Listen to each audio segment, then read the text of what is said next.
I picked up the phone to ask my son, Daniel, what time his wedding would be when my daughter-in-law, Veronica, looked me right in the eye and said with an icy smile, "Oh, we got married yesterday. We only invited special people." The words hit me like a bucket of ice water. Special people. I, who for 3 years had paid their $1,200 rent every single month, who had bought every piece of furniture in their apartment, who had filled their refrigerator when they didn't have enough to eat. I was not a special person. I stood there in the living room of my own house, holding a phone that felt like it weighed 1,000 pounds, watching my son avoid my gaze while Veronica settled onto the sofa I had bought for them. The pink dress I had chosen for his wedding hung uselessly in my closet, along with the new shoes and the dream of being part of the most important day in my only son's life. I had spent $200 on that dress, thinking how lovely I would look in Daniel's wedding photos in which I would never appear. For weeks, I had been planning every detail. I had set aside an extra $1,000 for their wedding gift. I had called my sister down in Florida to tell her the good news. I had cleaned my house from top to bottom because I thought maybe they would come to celebrate with me after the ceremony. All of it crumbled in a second with those 4 poisoned words. Only special people. Daniel finally looked up, his voice sounding rehearsed. "Mom, it was an intimate thing. Very small. Just the 2 of us and the witnesses." But I knew it was a lie. I'd seen the pictures on social media. I saw Veronica's parents posing proudly next to the newlyweds. I saw her brothers toasting with champagne. I saw Veronica's white dress, which I had helped pay for with the $300 I gave her for personal expenses last month. I saw everything I wasn't invited to see. A week later, exactly 7 days after that humiliation, Veronica called me with a completely different tone. She was no longer the confident woman who had excluded me from the wedding. Now she sounded desperate, almost pleading. "Helen, the rent is late. The landlord is pressuring us and says if we don't pay this week, he's going to evict us. You must have forgotten to make the transfer." Her voice trembled slightly, as if her world were falling apart. I stayed silent for a few seconds, remembering all the times I had rushed to the bank to make that transfer. All the times I had canceled my own plans to make sure they had a roof over their heads. All the times I had eaten beans and rice so I could give them money for their cravings. And now, after shutting me out of the most important moment of their lives, they had the nerve to call me as if nothing had happened. "Veronica," I said with a calmness that surprised even me, "I guess I didn't tell you. I only help special people." The silence on the other end of the line was so profound I could hear my own heart beating. For the first time in years, I wasn't the one trembling. She was. "Helen, I don't understand," she stammered. "We've always been special to you. You're like a second mother to me." Lies. All lies, wrapped in that sweet voice she only used when she needed something. The same voice she had used to ask for money for the wedding dress, for the honeymoon, for the rings I helped finance without knowing I would never see the ceremony where they would exchange them. For so many years, I had lived with this constant feeling of walking on eggshells, measuring every word, every gesture, every gift, hoping to receive a crumb of affection from my own son. I had been the perfect mother, the accommodating mother-in-law, the silent provider who never protested when they treated me as if I were invisible. But that phrase, "only special people," woke something in me that had been dormant for far too long. I mentally calculated how much money I had spent on them over these 3 years. Between rent, food, gifts, emergencies, and whims, it was over $60,000. $60,000 that I took from my pension, from my savings, from the money my late husband left for me to live comfortably in my final years. And for what? To be treated like a stranger on my own son's wedding day. That night, after hanging up the phone, I sat on my bed and cried. But they weren't tears of sadness. They were tears of rage, of accumulated frustration, of years of humiliations swallowed in silence. I cried for all the times they made me feel like my love was a burden, that my presence was an inconvenience, that my money was the only valuable thing I had to offer. I cried for the foolish mother I had been, for the woman who had lost herself trying to be indispensable to those who considered her disposable. When I woke up the next morning, something inside me had shifted. It wasn't just the pain of betrayal. It was something deeper, colder. I got out of bed and looked at myself in the bathroom mirror. The same tired eyes, the same wrinkles that told stories of years spent giving love without receiving it in return. But there was something different in my gaze, a hardness I didn't recognize, a determination that had been buried under years of compliance. I went to the kitchen and made coffee, just like every morning for the past 40 years. But this time, I didn't think about calling Daniel to ask how his morning was. I didn't check my phone, hoping for a text from him apologizing for the humiliation. For the first time in a long time, my first concern of the day was myself. I sat at the table where I had so often planned surprises for them, where I had counted out bills for their expenses, where I had cried in silence when they treated me with indifference. Now, that table would witness something completely different. I pulled out my checkbook, my bank statements, and began to do the math. I wanted to see, in exact numbers, the size of my own stupidity. Rent, $1,200 a month for 36 months, $43,200. Groceries, approximately $400 a month, another $14,400. Birthday, Christmas, anniversary gifts, at least $5,000. Veronica's medical emergencies, $800. The loan for the car they never paid back, $2,500. The air conditioner repair for their apartment, $700. The living room furniture, $1,200. Over $67,000. That was the precise figure of my wasted generosity. All that money, pulled from my husband's life insurance, from my pension, from the savings I had scraped together penny by penny over decades of honest work. Thrown away to keep two adults comfortable who couldn't even pretend to respect me. The phone rang, and I saw Daniel's name on the screen. Normally, I would have rushed to answer, my heart pounding, hoping he would finally apologize, that he'd explain it was all a misunderstanding. But this time, I let it ring. Once, twice, 3 times. It finally stopped, and I kept sipping my coffee as if nothing had happened. 10 minutes later, it rang again. This time, it was Veronica. I let it ring too. Then a text message from Daniel arrived. "Mom, pick up the phone. We need to talk to you urgently." I deleted the message without replying. At 2 in the afternoon, I decided to go for a walk. I hadn't done that in months without a specific purpose, without an errand related to them. It was always to the bank for a transfer, the supermarket for something they needed, the pharmacy for Veronica's prescriptions. Today, I walked just because I wanted to. I passed the park where I used to take Daniel when he was a little boy. I remembered that sweet child who would hug me tight and tell me I was the best mom in the world. At what point did he become this man who treated me like an ATM with feelings? When did I start confusing love with money? When did I begin to believe I had to buy my own son's affection? At the bank, where I had made so many automatic transfers, I stopped at the door. The manager, Mr. Peterson, saw me through the glass and waved. He'd known me for years. He had processed every one of my transfers to Daniel and Veronica, had seen my account drain month after month to fill theirs. I walked in and went straight to his office.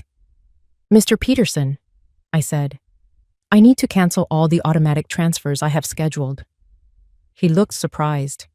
For 3 years, those transfers had been as regular as the sunrise. "Are you sure, Helen?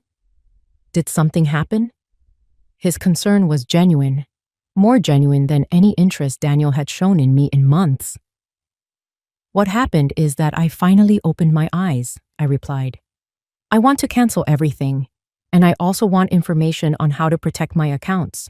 I don't want anyone else to have access to my money." While Mr. Peterson processed the cancellations, my phone wouldn't stop ringing. Daniel, Veronica, Daniel again. It was as if they had developed a radar to detect when their source of income was in jeopardy. I turned the phone off completely. "Helen?" Mr. Peterson said as he handed me the papers. "Pardon me for overstepping, but in all these years, I've seen you be very generous with your family. I hope they're not pressuring you to make these changes." His words touched me deeply. This man, who barely knew me beyond bank transactions, showed more genuine concern for my well-being than my own son. "They're not pressuring me, Mr. Peterson. On the contrary, I finally stopped pressuring myself." When I left the bank, I felt strangely light, as if I had left a huge weight in that office. For the first time in years, my money was completely my own. I had no financial obligations to people who saw me as a resource instead of a human being. I walked home, thinking of all the things I had stopped doing to please Daniel and Veronica. The trips I didn't take to save money for them. The friends I stopped seeing because I was always available for their emergencies. The hobbies I abandoned because every dollar I spent on myself was one less for their needs. When I got home, I found 3 cars parked in front of my door. Daniel's, Veronica's, and one I didn't recognize. I could see movement inside my house through the windows. My blood ran cold. They had keys. I had given them keys because I trusted them, because I thought one day they would take care of me as I had taken care of them. I took a deep breath before opening the door. It was time for the first real confrontation of my new life. I opened my front door to a scene I will never forget. Daniel was sitting on my sofa with his head in his hands. Veronica was pacing like a caged animal, and an older man I didn't know was looking through papers on my dining room table. My papers. My personal documents. "What is going on here?" I asked, my voice louder than I expected. All 3 of them looked at me as if I were the intruder in my own home. Veronica was the first to speak, her voice filled with that desperate urgency I'd already heard on the phone. "Helen, thank God you're here. We need to talk.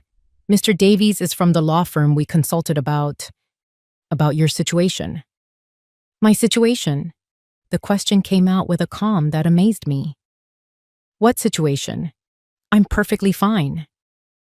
Daniel finally lifted his head and looked at me with those eyes that were once a child's, but now only reflected financial panic. "Mom, we went to the bank, and they told us you canceled all the transfers. Mr. Peterson explained you also blocked our access to your accounts. We don't understand why you did that." Mr. Davies, a man in his 50s with a gray suit and a smile that inspired no confidence, approached me with his hand outstretched. "Mrs. Miller, I'm Fernando Davies, an attorney specializing in family law. Your children are concerned about your mental well-being and asked me to evaluate the situation." I didn't shake his hand. Instead, I walked straight to my dining room table and gathered up all my documents that he had been reviewing without my permission. "These are my private papers. You have no right to look at them without my authorization." "Mom," Daniel interjected with that condescending tone he had perfected over the last few years, "we're worried about you. Your behavior has been very strange lately. First, you cut us off financially without explanation. Then you don't answer our calls. We thought maybe you need professional help." Veronica came over and tried to take my hand with that fake tenderness she reserved for when she needed something. "Helen, honey, we know you've been under a lot of stress. Maybe the loneliness is affecting you more than you think. It's normal at your age to have episodes of confusion." The word confusion rang in my head like an alarm bell. Now I understood why they'd brought the lawyer. It wasn't to help me. It was to have me declared mentally incompetent and take control of my finances. The same woman who told me only special people were invited to her wedding was now treating me like a senile old woman. "I am not confused," I said with a firmness that silenced the room. "I am more clear-headed than I have been in years. And you are all going to get out of my house right now." Mr. Davies stepped in with that professional voice lawyers use when they want to sound reasonable. Mrs. Miller, I understand you feel overwhelmed, but your children have a legal right to intervene if they believe your ability to make financial decisions is compromised. They've documented several concerning behaviors. Concerning behaviors. A harsh, almost cruel laugh escaped my throat. Like what? Deciding my money is mine? Choosing not to finance the lives of two adults who treat me like dirt? Veronica jumped as if I had slapped her. We have never treated you badly. You're part of our family. Everything you have will be ours someday anyway. We're just moving the process along. There it was, the naked, raw truth. Everything I had would be theirs someday. In their minds, I was already dead, and they were just collecting their inheritance in advance. It didn't matter if I had 30 years left or 30 days. To them, I was just a walking bank account that had become problematic. Out, I said, pointing to the door. All three of you, out of my house. Daniel stood up with the pouty expression of a child who didn't get his way. Mom, we can't just leave like this. We have responsibilities. The rent, the car payments, the credit card you co-signed for. You can't just cut us off overnight. I can't? My voice rose for the first time. Who says I can't? For 3 years, I have paid rent on an apartment that isn't even in my name. I have filled a refrigerator in a house where I am not welcome. I have financed a life that clearly has no room for me. Mr. Davies pulled a folder from his briefcase and placed it on my table. Mrs. Miller, we've prepared some documents that could ease this transition. A power of attorney that would allow Daniel and Veronica to manage your finances more efficiently. It would be temporary, of course, just until you're feeling better. I took the folder and threw it directly into the trash without even opening it. The only transition happening here is you three walking out that door. Veronica started to cry, but they were tears of frustration, not sadness. You can't do this to us, Helen. We were counting on you. We made plans based on your support. We bought things. We made financial commitments because we knew we could count on you. Commitments based on my money, I replied. Not on my well-being, not on my happiness, not on my company, just on my money. And now that I've decided my money has a better use in my own life, suddenly I'm a confused old woman who needs legal supervision. Daniel tried to approach me, but I took a step back. He was no longer the little boy who used to run into my arms after a nightmare. He was a 35-year-old man who saw his mother as an obstacle between him and a comfortable, financed life. Mom, we made mistakes, he said, his voice trying to sound regretful. The wedding, it was a misunderstanding. Veronica was nervous. I was under pressure. We can fix this if you'll just be reasonable again. Reasonable. The word tasted bitter. Being reasonable means I keep paying for your life while you treat me like a stranger. It means pretending it doesn't hurt to be excluded from the most important day of my only son's life, Mr. Davies packed his papers with the efficiency of someone used to rejection. Mrs. Miller, this isn't over. Your family has legal options. If you are truly making irrational decisions due to mental health issues, a judge can determine that you need supervision. His words were a physical blow. This wasn't just a manipulative family visit. It was a real legal threat. They wanted to declare me incompetent to manage my own affairs. Mr. Davies, I said, looking him straight in the eye, I suggest you do your research before you threaten a 69-year-old woman who has managed her finances impeccably for 40 years, who raised a son alone after being widowed, who maintained a home, worked until she honorably retired, and who, until last week, was financially supporting two fully capable adults. Veronica stopped crying and looked at me with a coldness that finally showed her true face. This isn't over, Helen. We have rights too, and lawyers. Perfect, I replied. Hire all the lawyers you want, with your own money, of course, because mine is no longer available to finance your legal tantrums. The three of them walked to the door, their pride wounded by being told no. Before leaving, Daniel turned back one last time. Mom, this is going to end very badly for you. You're going to end up alone, with no one to take care of you when you really need it. Daniel, I said with a deep sadness but also crystal clarity, I'm already alone. The difference is, now it's by my own choice, not by your neglect. When the door closed behind them, I stood in my living room, surrounded by the most beautiful silence I had heard in years. It was the silence of freedom. That night, I couldn't sleep, but it wasn't from sadness or regret. It was from the adrenaline of having taken back control of my own life. I lay awake in bed, planning my next moves like a general preparing for battle. If Daniel and Veronica wanted a fight, I would give them a war, but it would be a war I fought with intelligence, not emotion.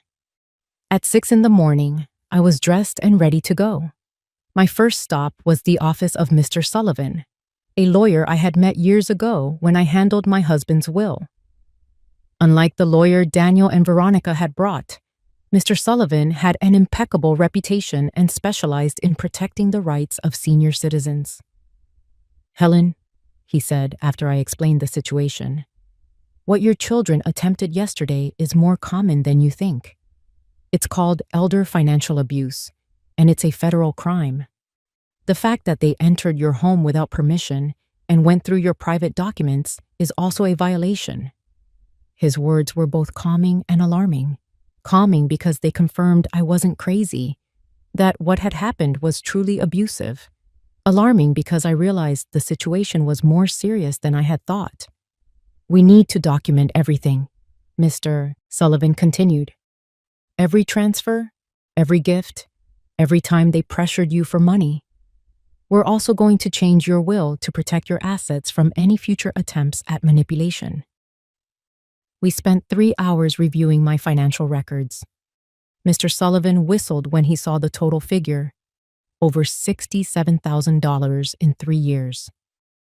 Helen, with this money, you could have lived comfortably, traveled, enjoyed your retirement. Instead, you completely financed the lives of 2 adults who didn't even respect you enough to invite you to their wedding. When I left his office, I had a complete plan. First, I would change all the locks on my house. Second, I would install a security system with cameras to protect me from any more surprise visits. Third, I would open a new account at a different bank where they had no contacts.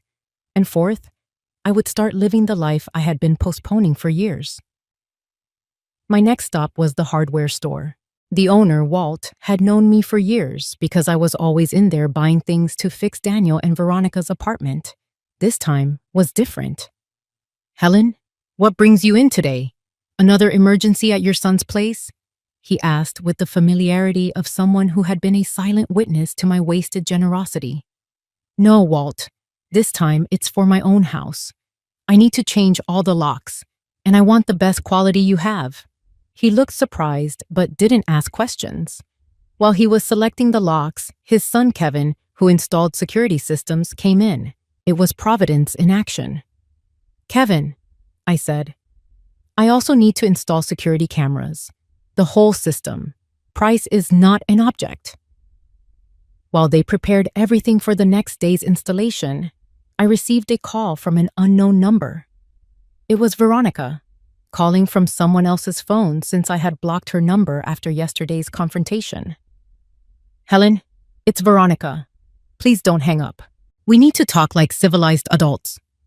Talk, I said dryly. Look, I understand you're upset about the wedding. It was a mistake. Daniel and I have talked and we want to make it up to you. What do you think about organizing a special dinner to celebrate our marriage with you? We could do it at your house, cook together like old times. The manipulation in her words was so obvious it was almost funny. Veronica, how much exactly do you owe in rent? The silence on the other end confirmed I had hit the nail on the head. Well, it's 2 months. $2,400 in total. But that's not the only reason I'm calling. Helen, we really miss having you in our lives. Do you miss me or do you miss my money? I asked directly. Both, she answered with a surprising honesty. Helen, I'm not going to lie to you. Yes, we need your financial help, but we also love you. You're important to us. If I'm so important, I said, why wasn't I important enough to be at your wedding? Why am I not important enough to get a phone call that isn't asking for money? When was the last time you called just to see how I was doing? Another silence. We both knew the answer. Never. Veronica, I'm going to explain this to you one time. For 3 years, you have treated me like an ATM with feelings. You have used me, ignored me, humiliated me, and finally insulted me in the worst possible way. Now that the money is gone, you suddenly discover you love me. Helen, please. No, I interrupted. There is no please. You made your choice when you decided I wasn't special enough to be at your wedding. Now, I'm making mine. I hung up the phone and turned it off completely. I didn't want any more interruptions on my day of liberation. That afternoon, I went to the beauty salon where I hadn't been in over a year. I always canceled my appointments because Daniel or Veronica needed something urgently or because the money I had set aside for myself ended up being for one of their emergencies. Helen! Shouted Brenda, my favorite stylist. What a surprise! I thought you'd forgotten about us. I hadn't forgotten, Brenda. I just forgot that I deserved to be pampered too. I got the full treatment. Cut, color, manicure, pedicure. For the first time in years, I spent money on myself without feeling guilty. While Brenda worked on my hair, she told me about her life, her kids, her dreams.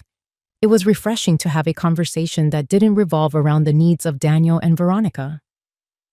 You look beautiful, Helen, she said when she finished.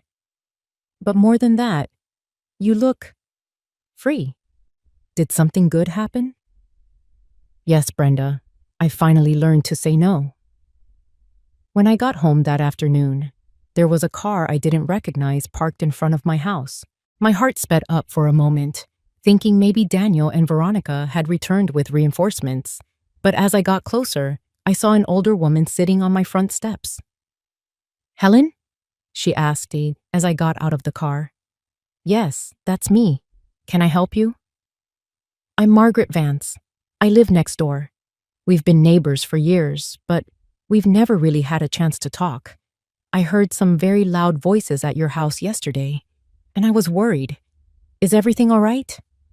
Her genuine concern touched me deeply. Here was a stranger showing more interest in my well-being than my own son. Please, come in, Margaret.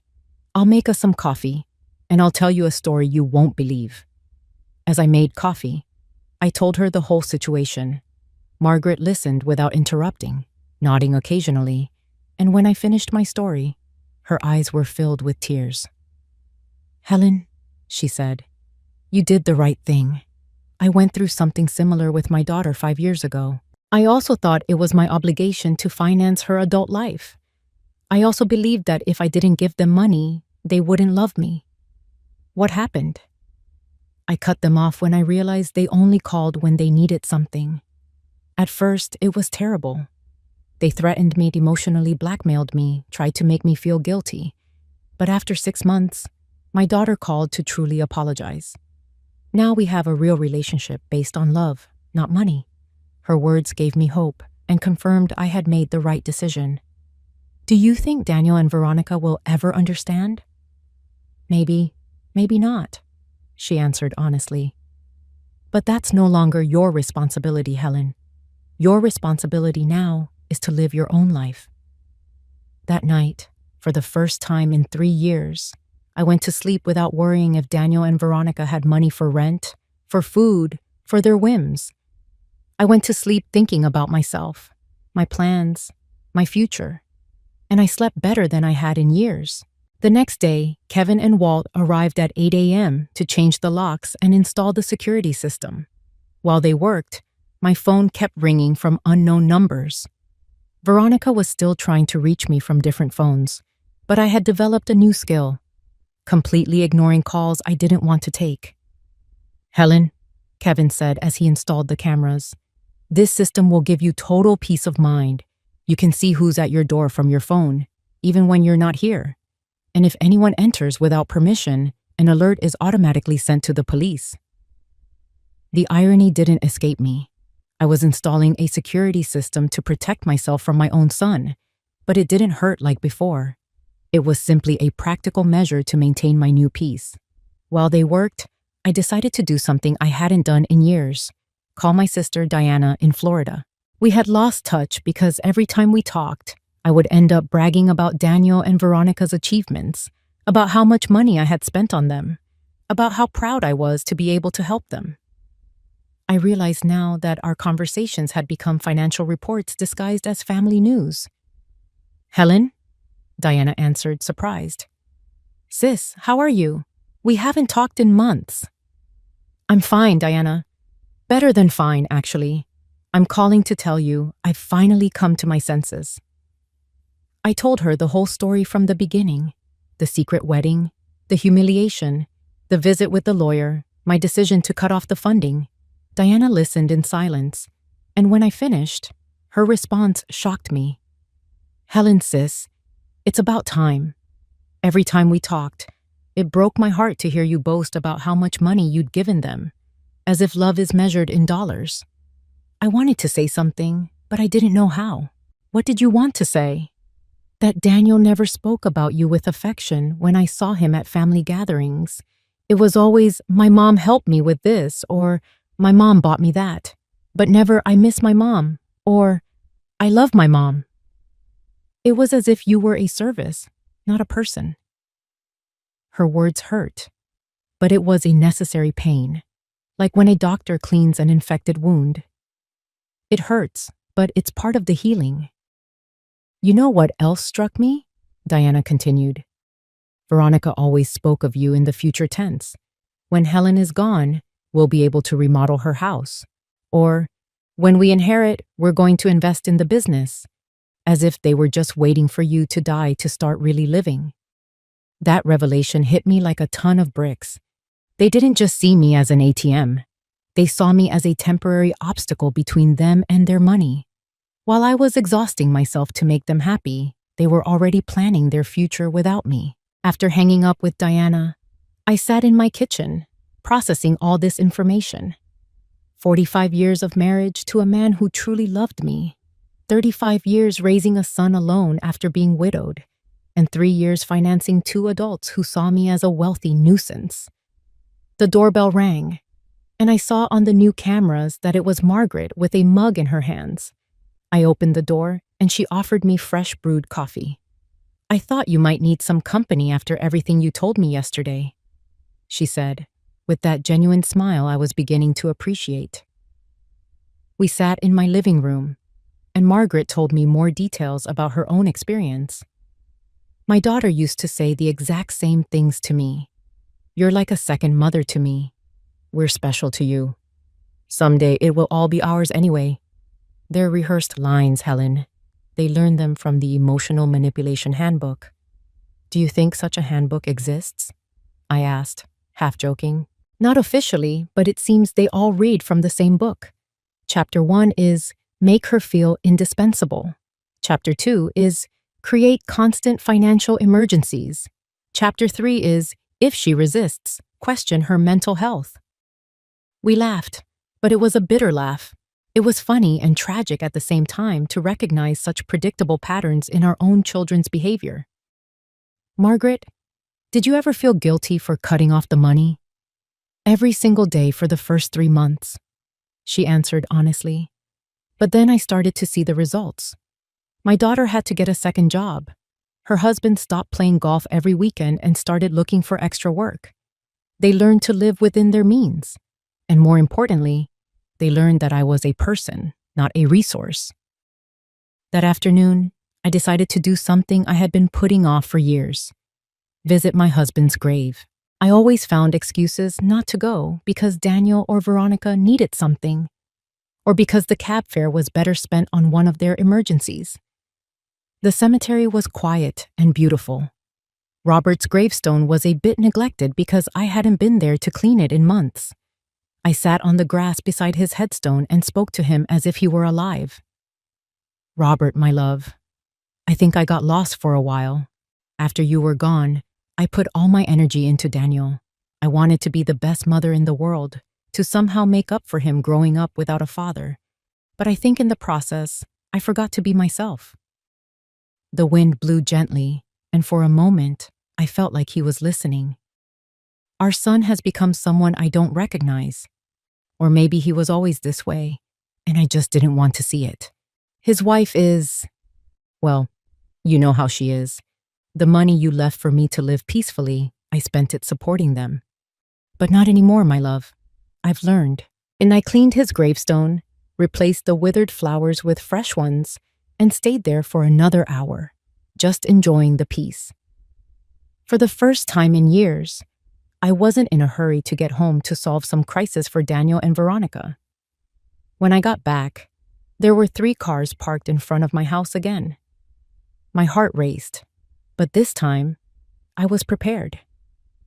The cameras showed me it was Daniel, Veronica, and 2 other people I didn't recognize. They all seemed agitated, talking among themselves and pointing at my house. I didn't get out of the car. Instead, I called Mr. Sullivan, my lawyer. Mr. Sullivan, they're at my house again. This time they've brought more people. What should I do? Don't get out of the car, Helen. I'm on my way immediately. And I'm calling the police. After our conversation yesterday, I filed for a temporary restraining order. They are not allowed on your property. 15 minutes later, Mr. Sullivan and 2 police cars arrived. I saw the officers talking to Daniel and Veronica, saw my son gesticulating furiously, saw Veronica crying again. But this time, her tears didn't affect me. One of the officers approached my car. "Ma'am, you can get out now. Your visitors will be leaving." When I got out of the car, Daniel yelled at me from the street. "Mom, this is ridiculous. We're your family. You can't call the police on your own son." "Daniel," I replied with a calmness that surprised me, "family doesn't threaten you with competency hearings. Family doesn't enter your house without permission. Family doesn't treat their mothers like ATMs." Veronica screamed from the other side of the street. "You're going to pay us what you owe us. We have bills you co-signed for. You can't just abandon us like this." Mr. Sullivan intervened.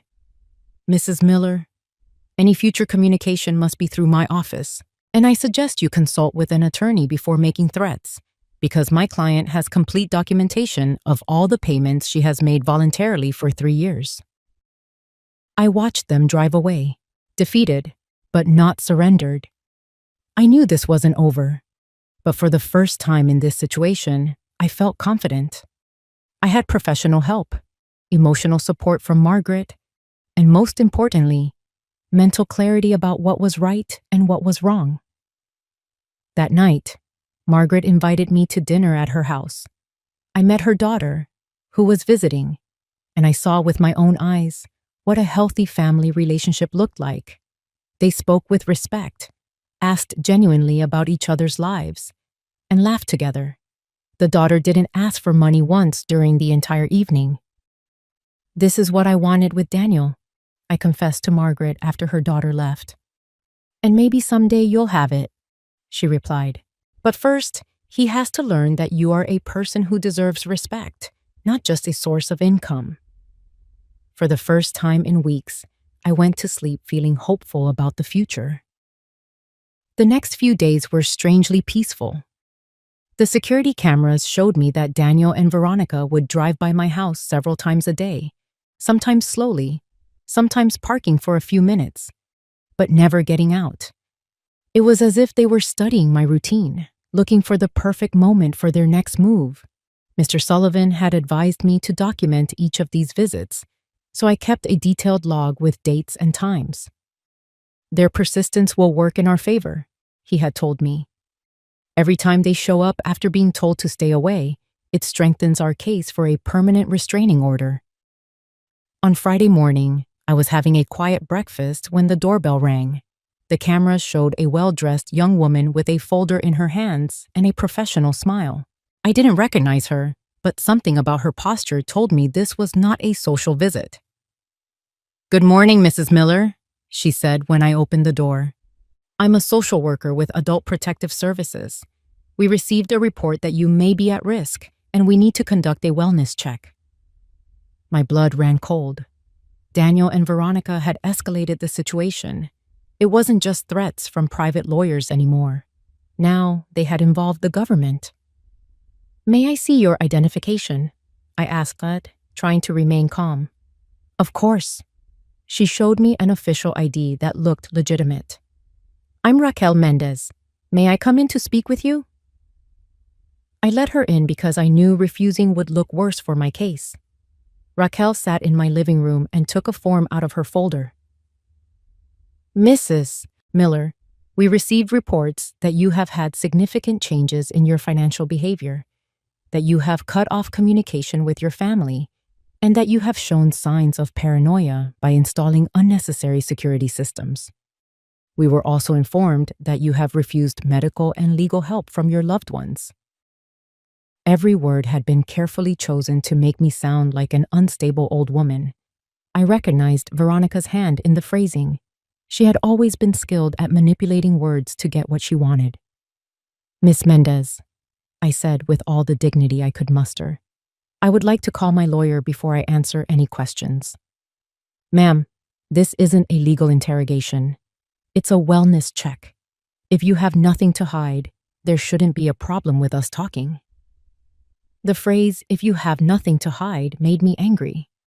It was the same logic abusers use to justify their invasions. If you're innocent, you shouldn't complain about your privacy being violated. "Ma'am, I am calling my lawyer. You can wait here, or you can come back another day, but I will not answer questions without legal representation present." I called Mr. Sullivan, and he arrived in 20 minutes. When he walked in and saw the social worker, his expression hardened.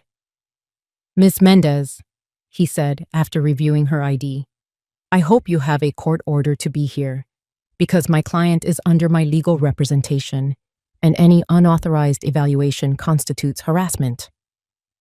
"Sir," Raquel responded, with less confidence than before, "we have reports from a concerned family about the well-being of Mrs. Miller. It is our duty to investigate." "What family?" Mr. Sullivan asked dryly.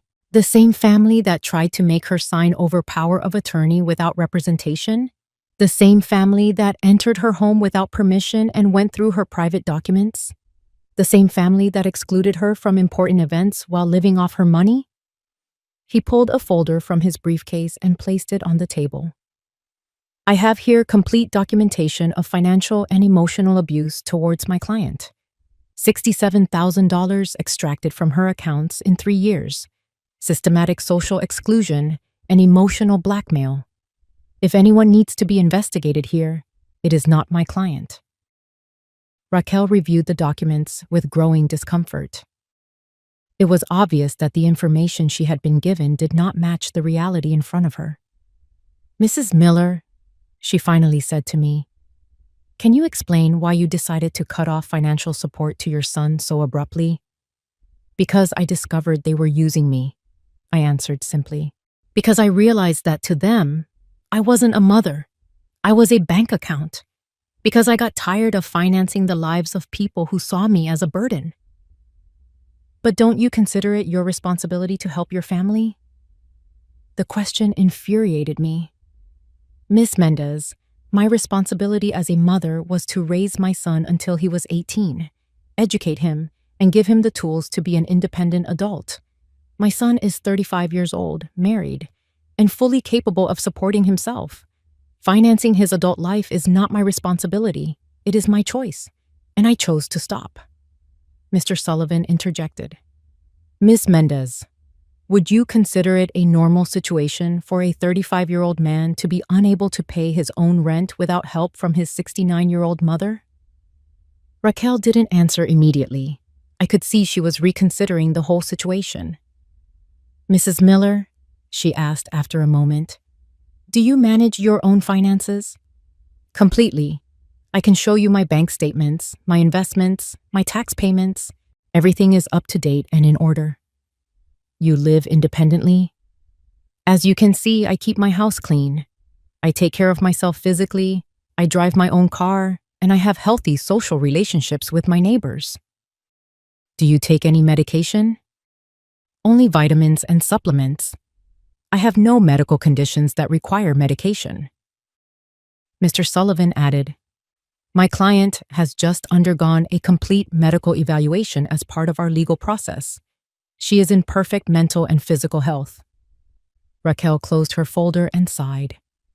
"Mrs. Miller, based on this conversation and the documentation I've reviewed, I see no evidence that you are at risk or in need of intervention.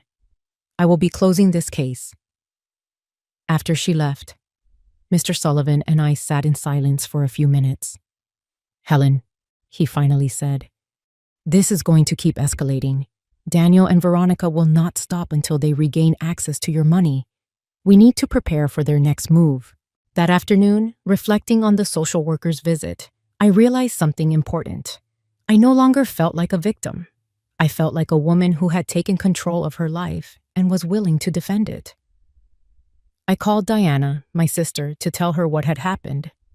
"Helen," she said after hearing everything, "you know what impresses me most about this story? It's not how badly Daniel and Veronica behaved. It's how strong you have become." Her words touched me deeply. She was right. A month ago, a visit from a social worker would have devastated me. It would have made me doubt myself.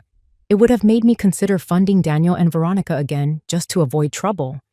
But now, I was firm in my decisions. That night, Margaret came to visit with a bottle of wine. "Helen, I want to celebrate with you." "Celebrate what?" "That today you resisted another attack on your freedom and came out victorious. Every time you stand firm, you become stronger." We toasted to my new strength, to my new life, to the freedom I had been waiting for without even knowing it for years. "Margaret," I said as we drank our wine, "do you think I'll ever stop missing the Daniel he was as a child?" "Probably not," she answered honestly.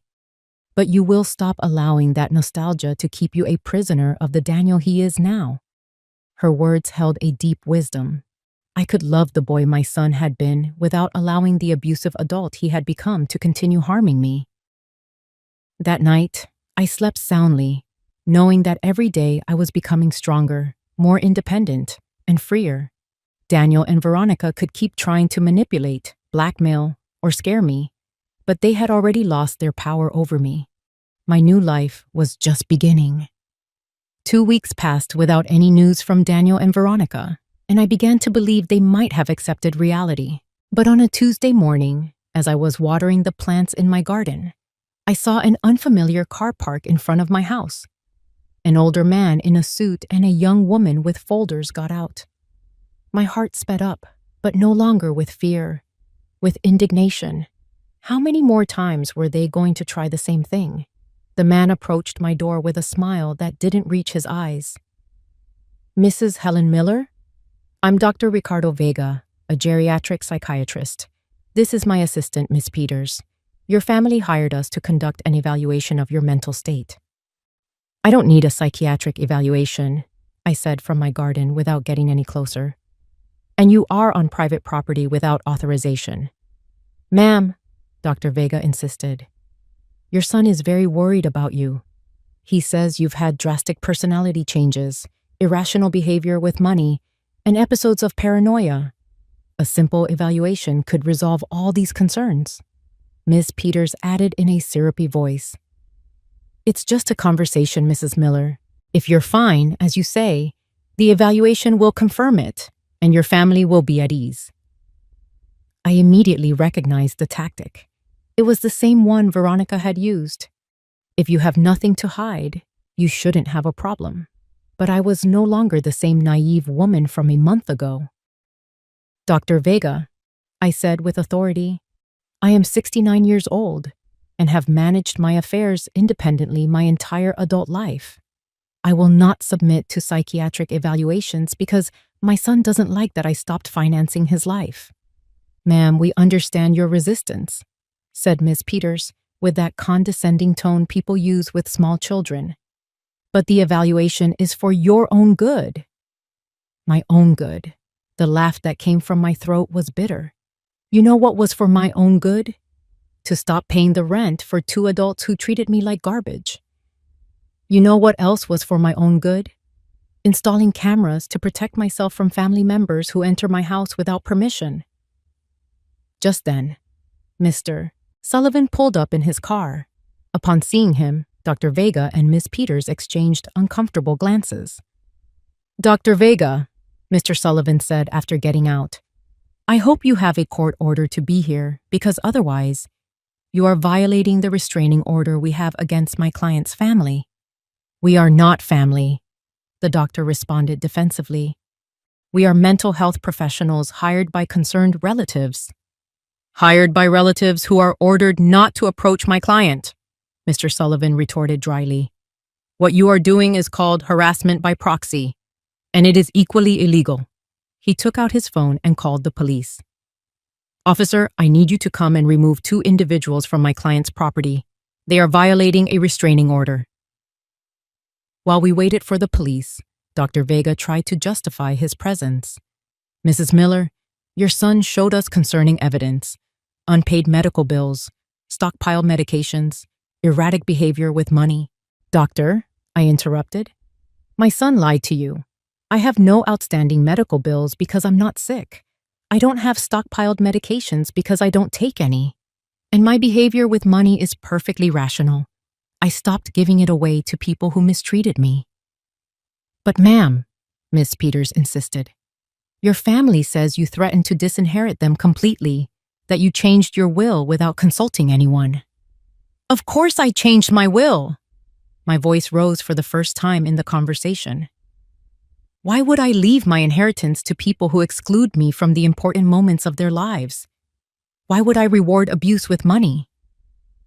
2 police cars arrived, and Officer Johnson, who already knew the situation from previous visits, approached Dr. Vega. "Doctor, I need you to leave this property immediately. This woman has a valid order of protection." "Officer, we are health professionals. We are not breaking any laws." "Yes, you are," Mr. Sullivan interjected. "You are here as representatives of people who are forbidden to approach my client. It is indirect harassment." Dr. Vega and Ms. Peters left, grumbling, but before getting into their car, Ms. Peters shouted, "Mrs. Miller, your family just wants to help you. Don't let them isolate you from the people who love you." "The people who love me don't try to declare me crazy to steal my money," I shouted back.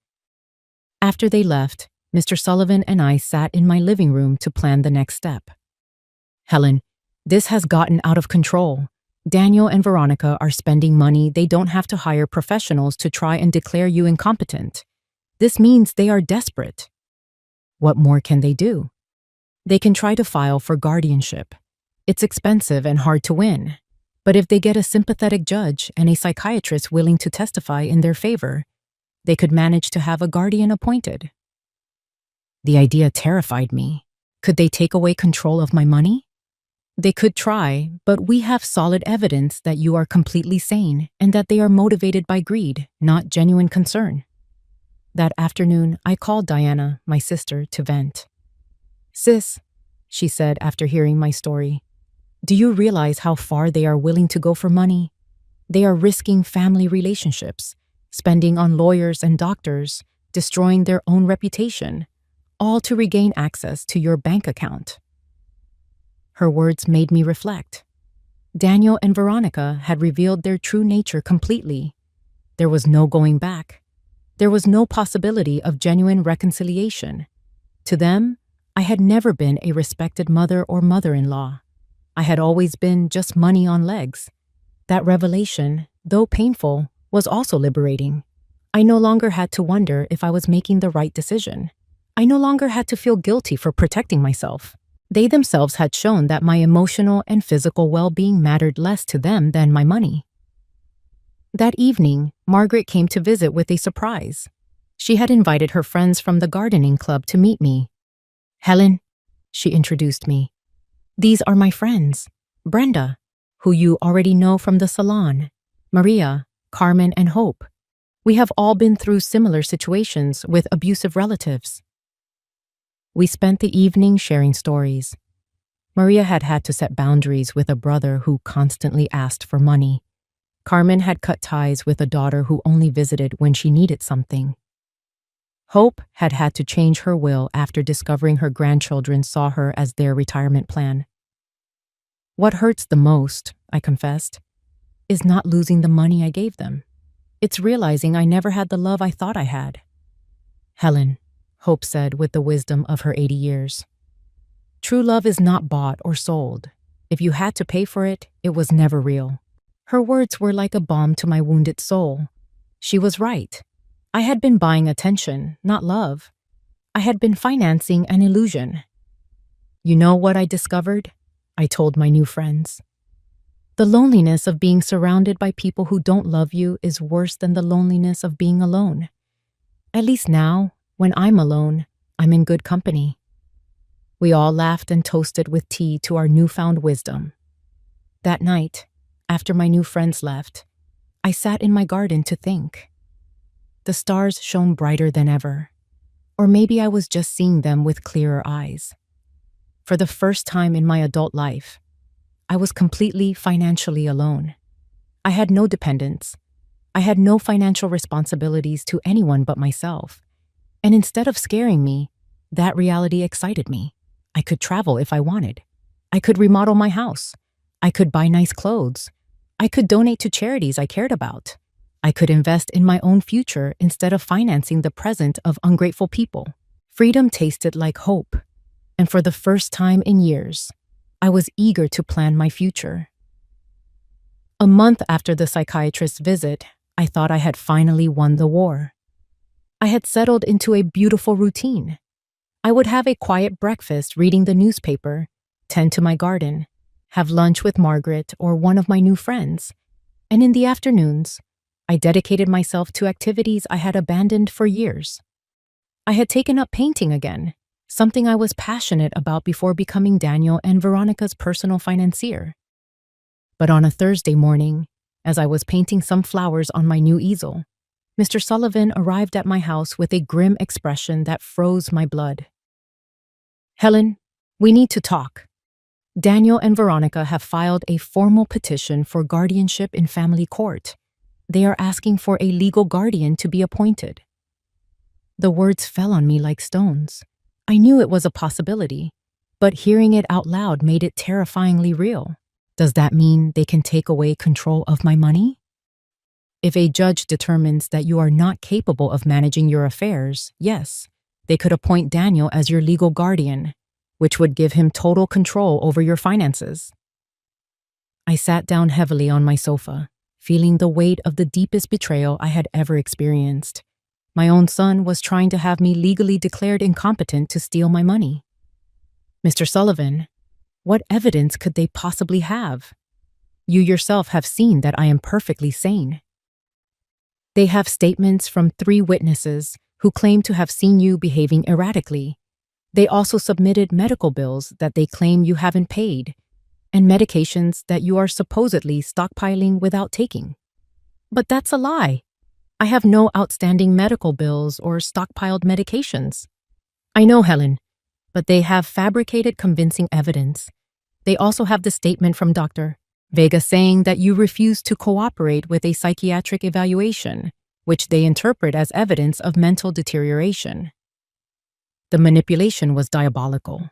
They had turned my refusal to submit to an unnecessary exam into evidence of mental illness. They had used my instinct to protect myself against them as proof that I needed protection. Who are the 3 witnesses? Mr. Sullivan consulted his papers. Veronica, of course, a neighbor named George Herrera, and someone who claims to be your pharmacist, Mr. Chen. George Herrera was the neighbor across the street, a disagreeable man who had always had issues with me because my friends sometimes parked in front of his house. Mr. Chen was indeed my pharmacist, but I couldn't understand what he could have said against me. I need to talk to Mr. Chen, I told Mr. Sullivan. Something isn't right there. We went to the pharmacy together that same afternoon. Mr. Chen greeted me with surprise and nervousness. Mrs. Miller, nice to see you. How are you? Mr. Chen, I was told that you signed a statement saying I have erratic behavior with my medications. His face turned beet red. Mrs. Miller, Your daughter-in-law came in a few weeks ago asking about your medications. She said she was worried because you were acting strange. And what did you tell her? I explained that you barely buy vitamins and occasional aspirin, that you don't have any regular prescriptions. But she insisted that was proof you weren't taking proper care of your health. Mr. Sullivan intervened. Mr. Chen, did you sign any papers? She brought a document that said I confirmed Mrs. Miller had irregular patterns of medication purchases. I thought it was for an insurance company or something. I didn't know it was for a lawsuit. My own pharmacist had been tricked into signing something he didn't fully understand. Veronica's manipulation knew no bounds. Mr. Chen, I said, I need you to write a statement explaining exactly what happened and clarifying that I have no issues with medication. Of course, Mrs. Miller. I feel terrible about this misunderstanding. After the pharmacy, we went to confront George Herrera. When we knocked on his door, he greeted us with obvious hostility. What do you want? Mr. Herrera, Mr. Sullivan said, I understand you signed a statement about my client's behavior. So what if I did? That woman is crazy. She's been acting weird for weeks. Can you be more specific about what behaviors you've observed? Installing cameras like she lives in a war zone, having strange people visit her at all hours, yelling in the street with her family. I realized that George had interpreted everything out of context. I installed the cameras to protect myself. The strange people were my new friends. The yelling was when I defended my home from Daniel and Veronica's invasions. Mr. Herrera, I said, do you know why I installed the cameras?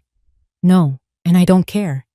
To protect myself from my son and daughter-in-law, who were entering my house without permission and threatening me. That's what a crazy person would say. He responded cruelly. There was no way to reason with him. His testimony was based on superficial observations interpreted with malice. That night, Mr. Sullivan and I sat down to plan our defense.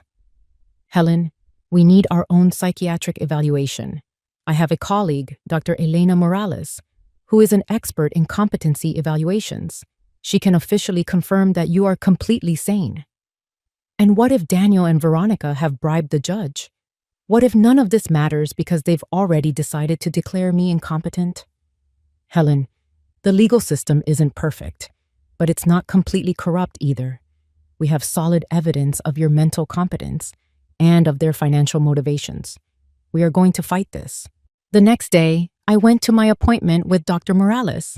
She was a woman in her 50s, with kind but perceptive eyes. Mrs. Miller, I am going to ask you a series of questions and give you some tests to evaluate your mental capacity. Please take your time and answer honestly.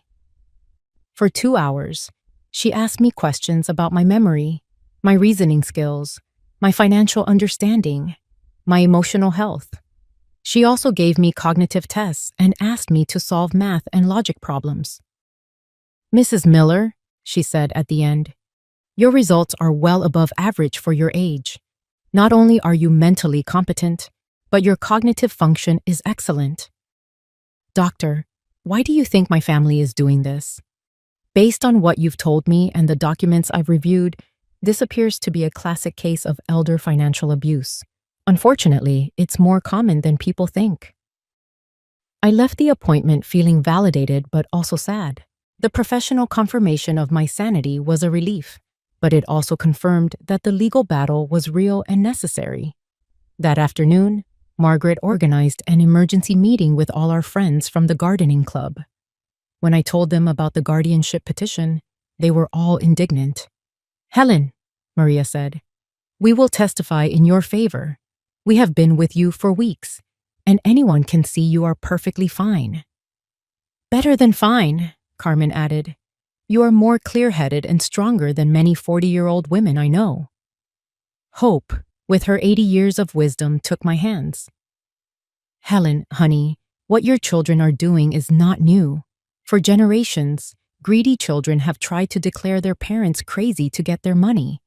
But you have something many of those victims didn't have: documentation, legal support, and friends who can testify for you. Her words gave me hope. I was not alone in this battle. I had an army of strong women who had seen my transformation firsthand. You know what's the saddest part of all this? I told them. That Daniel and Veronica are willing to destroy any possibility of future reconciliation for money. Even if I were willing to forgive everything before, there's no coming back from this. And maybe that's for the best, Brenda replied. At least now you know exactly who they are and can act accordingly. That night, for the first time since this nightmare began, I truly cried. Not from sadness, but from grief. I was saying a final goodbye to the son I thought I had, to the dream of a loving family, to the illusion that unconditional love was reciprocated. But something new was also being born in me, a steely determination not to let them steal not only my money, but my dignity and my freedom. The war had officially begun, but I was ready to fight. The court date arrived 3 weeks later. I woke up early, dressed in my best black suit, and looked at myself in the mirror with a determination I had never felt before. Today, it wasn't just my mental capacity being judged. It was my dignity as a human being, my right to live free from abuse, my value beyond my bank account. Mr. Sullivan arrived at 7 in the morning to go over our strategy one last time. Helen, remember, the burden of proof is on them. They have to prove you are incompetent. We just have to show that you are not. And what if the judge is already biased against me? Judge Harrison has a reputation for being fair. I've researched his previous cases, and he doesn't automatically favor families. He cares about protecting the rights of senior citizens. We arrived at the courthouse at 9. In the hallway, I saw Daniel in a new suit he had probably bought for the occasion, and Veronica dressed in black as if she were at a funeral. Maybe she was. The funeral of our family relationship.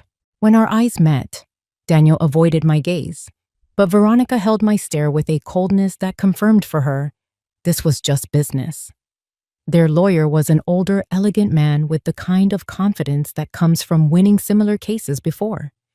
When he began his opening statement, his strategy was clear: to paint me as a confused old woman who had been manipulated by strangers to turn against her loving family. Your Honor, he said in a solemn voice, Mrs. Helen Miller has shown a clear mental deterioration in recent months. She has cut off all financial support to her family without rational explanation, installed unnecessary security systems due to paranoia, and isolated herself from her loved ones under the influence of neighbors and lawyers who are clearly taking advantage of her vulnerable condition. Every word was carefully chosen to make my empowerment sound like dementia, my freedom sound like external manipulation. Then they called their witnesses.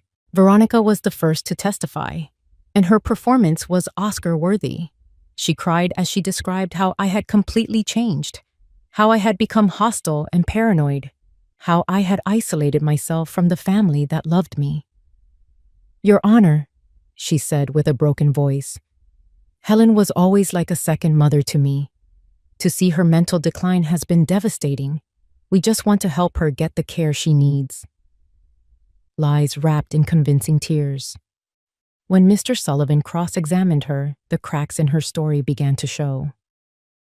Mrs. Miller, can you tell the court the last time you called my client for a reason other than asking for money? Veronica stammered. Well, we always talked about many things. Can you give a specific date? I don't remember exact dates. Is it true that you and your husband got married without inviting my client? It was a very small ceremony. Is it true that when my client asked about the wedding, you told her you had only invited special people? Veronica turned red. Those words were taken out of context. What would be the correct context for telling your mother-in-law she isn't a special person?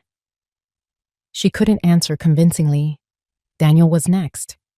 Seeing him on the stand, swearing to tell the truth as he prepared to lie about my mental health, was one of the most painful moments of my life.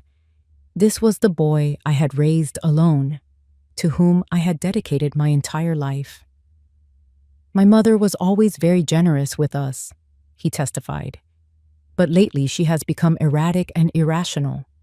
We believe she is being manipulated by people who are taking advantage of her. When Mr. Sullivan cross-examined him, the mask fell off completely.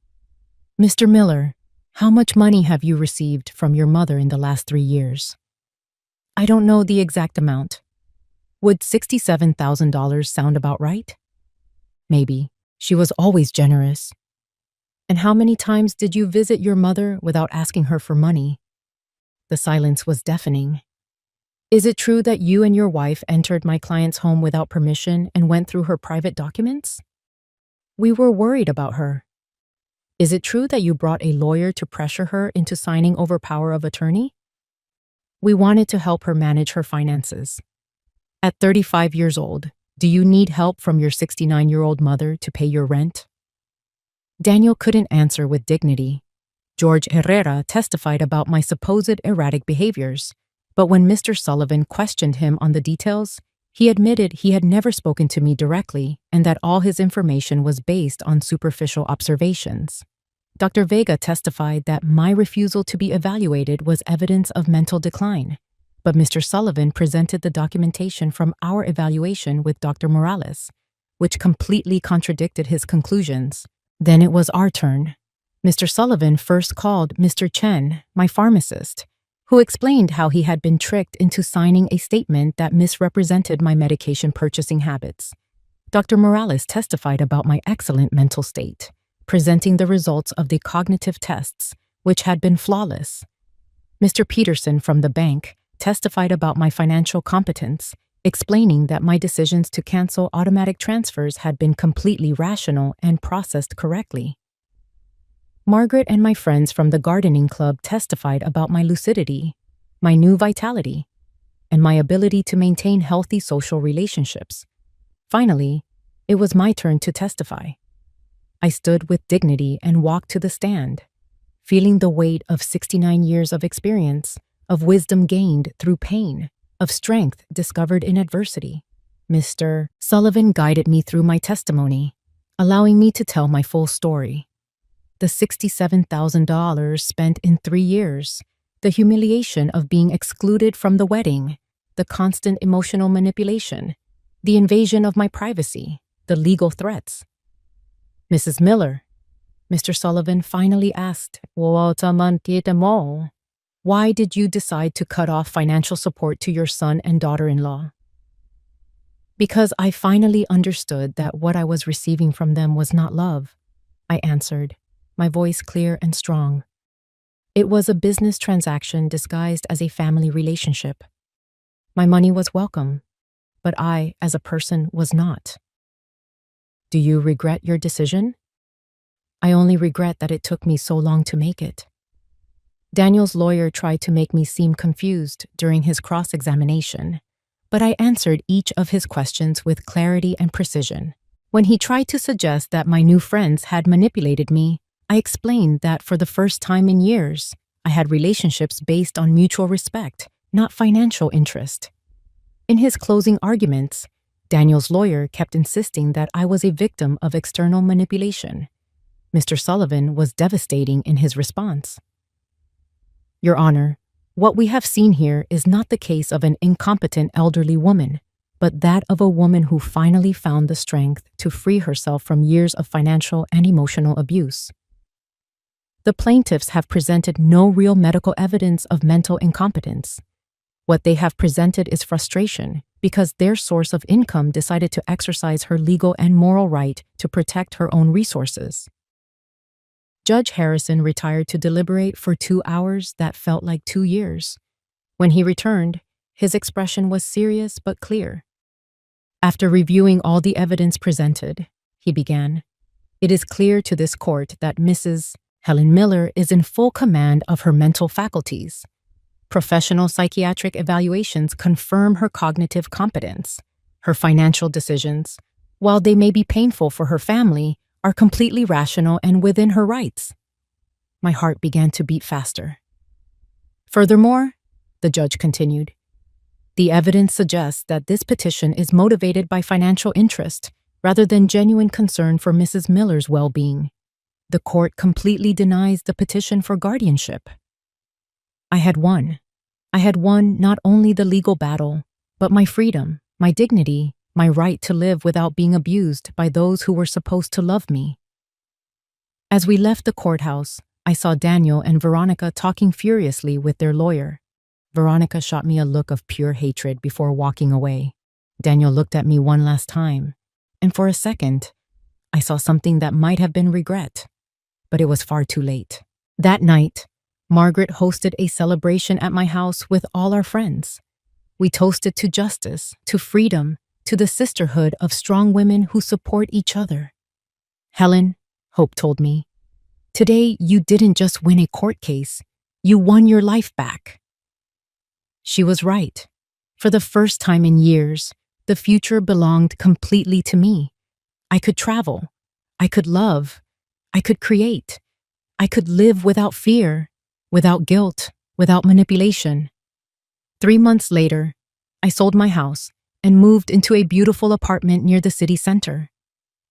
I donated half of my money to organizations that protect senior citizens from family abuse. With the other half, I began to live the life I had always wanted. I traveled to Europe, took art classes, and joined volunteer groups. I never heard from Daniel and Veronica again. I heard through the grapevine that they had had to move to a smaller apartment and that Veronica had gotten a job for the first time in years.